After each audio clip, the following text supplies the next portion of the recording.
আয়াত ৬৬।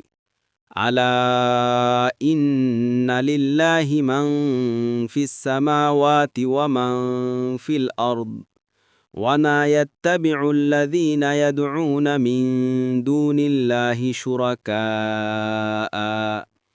ইন ইয়াত্তাবিউনা ইল্লা আয-যান্না ওয়া ইন হুম ইল্লা ইয়াখরুসুন। জেনে রাখো, নিশ্চয় যারা আসমানসমূহে আছে এবং যারা জমিনে আছে তারা আল্লাহরই। আর যারা আল্লাহ ছাড়া অন্য কাউকে শরীক রূপে ডাকে তারা কিসের অনুসরণ করে? তারা তো শুধু ধারণারই অনুসরণ করে এবং তারা শুধু মিথ্যা কথাই বলে। তাফসির।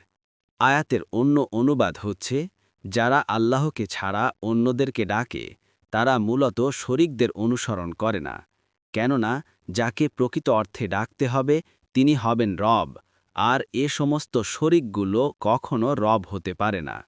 তাদেরকে তারা শরীক বললেও প্রকৃত প্রস্তাবে তারা আল্লাহর শরীক নয়। আল্লাহর রুবুবিয়াতে শরীক সাব্যস্ত করা অসম্ভব ব্যাপার। সুতরাং তারা কেবল ধারণারই অনুসরণ করে থাকে। কুরতুবী। তাছাড়া কোনো মুফাসির অনুবাদ করেছেন, আল্লাহকে ছাড়া অন্য যাদেরকে তারা ডাকে তারা তো তাদের ধারণা অনুসারে তাদেরই সাব্যস্ত করা শরীক, প্রকৃত অর্থে তারা শরীক নয়। আলী রাদিয়াল্লাহু আনহুর মতে এর অর্থ, তারা যাদেরকে আল্লাহ ছাড়া শরীক সাব্যস্ত করে থাকে সে সমস্ত নবী ও ফেরেশতাগণ তো আল্লাহর সাথে শরীক করেন না। সুতরাং তোমাদের কি হলো যে তোমরা আল্লাহর সাথে শরীক করো? ফাতহুল কাদির।